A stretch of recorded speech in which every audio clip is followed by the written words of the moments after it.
në cilën gjatë gjithë vitit pra monitorojmë rastet e sulmeve ndaj gazetarëve, pozicionin e tyre brenda mediave dhe të ngjashme për të ardhur në përfundim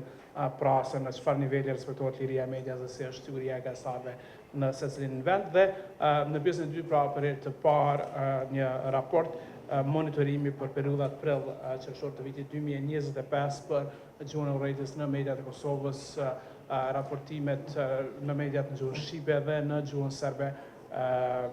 në bashkëpunim pra me UNMIK-un është në fakt përfundimi një projekti e një vjeçar me UNMIK-un për cilin jemi falënderues për bashkëpunimin, kemi pasur njësër eventesh dhe bashkëpunimesh ndërmjet gazetarëve të gjitha komuniteteve në Kosovë për të përforcuar lidhjet, bashkëpunimin dhe idenë e raportimit më të saktë, më të ndjeshëm sa i përket çështjeve sidomos që lidhen me komunitetet në Kosovë. Dua të flas pak para se Ylli dhe Geta në detaje të flasin për gjetjet e raportit indeksit vjetor. Në përgjithësi, pra siguria e gazetarëve në Kosovë vazhdon të jetë e brisht, gazetarët në Kosovë vazhdojnë të sulmohen në forma të ndryshme. Gjetjet janë të vitit 2024 kur kanë vazhduar sulmet ndaj gazetarëve. Numri i rasteve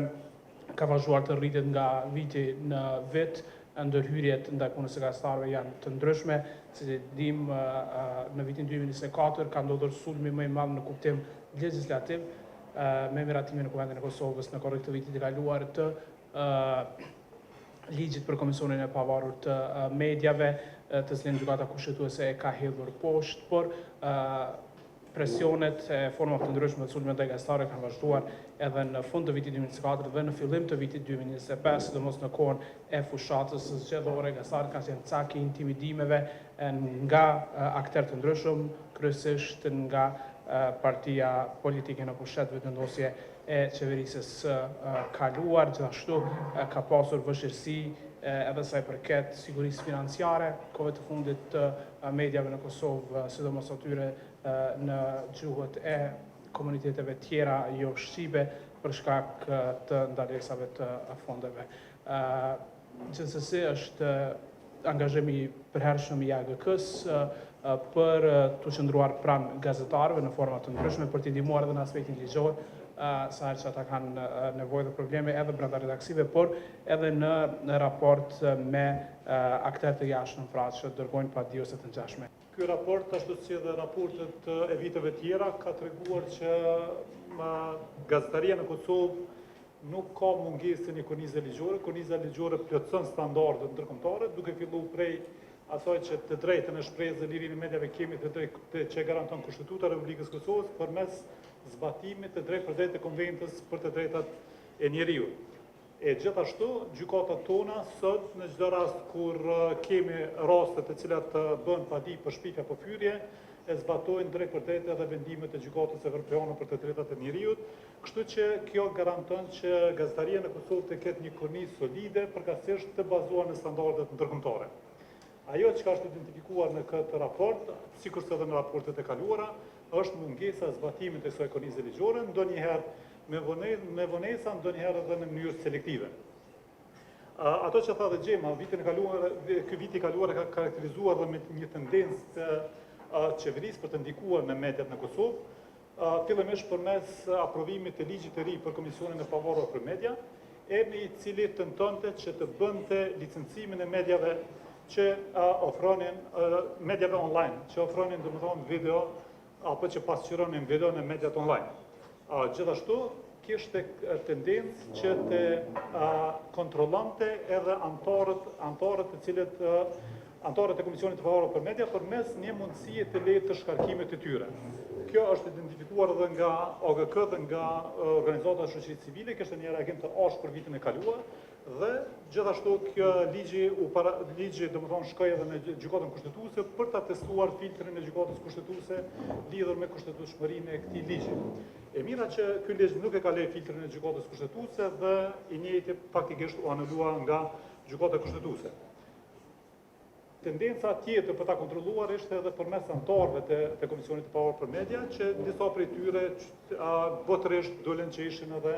për rast të partisë politike në pushtet, gjë që pastaj kjo ndikonte edhe në tendencën për kontrollimin e mediave. Problem tjetër gjatë vitet të kaluara, identifikuar në këtë raport, është edhe tendenca për të kontrolluar transmetuesin publik për KCSHTK përmes vazhdimit të buxhetit apo të buxhetimit nga ana e qeverisë dhe mungesës së fondeve të këtij transmetuesi publik, po gjithashtu edhe përmes tendencës të kapjes së menaxhmentit të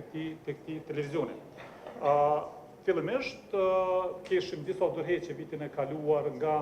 të menaxhmentit të Radio Televizionit të Kosovës, pastaj emërimin e drejtorit të ri, e gjithashtu edhe një bord i cili mbeti funksional për arsye që kishim tendenca për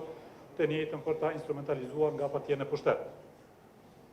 Çka u karakterizua vitin e kaluar, u karakterizua edhe një numër i madh i padive slap, të cilët në bazë të vënave të cilët i kemi marrur nga Këshilli Gjyqësor i Kosovës, kemi dikon 132 padi të parashtruar gjatë vitit të kaluar, e që tregon një tendencë të lartë të rritjes së padive, të cilat qëllimet e cilave është vetëm intimidimi i gazetarëve përkatësisht atyre që marrin guximin që të bëjnë një gazetari investigative në drejtim të zyrtarëve publik apo grupeve të interesit të lidhur me zyrtarët publik. Nga këto padi, nëse e shiqojmë përmbajtjen e këtyre padive, nuk kanë asgjë që të njëjtat që të mund të aprovohen në merit, por të njëjtat e marrin kohën e gazetarëve, shpenzojnë resurset e gazetarëve dhe ka tendencë që t'i zvariten gazetarët në procedura gjyqësore me vite të tëra. Edhe pse ligji civil kundrej shpifjes dhe fyrjes përmbush standardet ndërkombëtare, për shkak se i njëjti e lejon lirinë e shprehjes dhe lirinë e shprehjes e amortizon dhe shpifjet e amortizon përmes lirisë së shprehjes, nuk ekziston një dispozit ku mund të bëjmë një preventiv të hershme apo një hudhje të hershme të padive slap, të cilat identifikohen si slap, dispozite të cilat nuk ekziston në një ligj të tillë dhe mbetet angazhimi jonë që në të ardhmen edhe të provojmë që të plotësohet ky ligj me një dispozit të tillë, që kanë edhe vende të tjera ku padi slap identifikohen në fazën e hershme dhe nuk marrin kohën dhe resurset e gazetarëve për të përballur me procedura gjyqësore. Ajo që është identifikuar gjatë vitit kaluar ka qenë edhe ligji që përket çastës në dokumente publike. Ende kemi problem në bazë të raportimeve të organizatave të shoqërisë civile dhe të identifikimit nga ana UK-s, kemi problem të gazetarët kanë problem që të sigurojnë çastje të lehtë të dokumenteve publike nga ana e zyrtarëve publik përkatësisht institucioneve publike. Por domethënë gjithmonë pritet derisa të parashtrohet një ankesë në Agjencionin për Informim dhe Privatësi, pastaj përmes ankesave të tyre arrihet që të merret një çastje e tillë, e cila ishte dashur nga zyrtarët publik të jenë proaktiv dhe të sigurojnë një çastje të tillë pa pasur nevojë që të shpenzohen resurset e gazetarëve për të parashtruar ankesa të tilla. Këtu pak a shumë janë gjetjet të cilat i kemi pasur në aspektin legislativ në vitin e kaluar, kurse pastaj mbesim më të hapur për çdo pyetje që mund ta keni lidhur me këtë raport.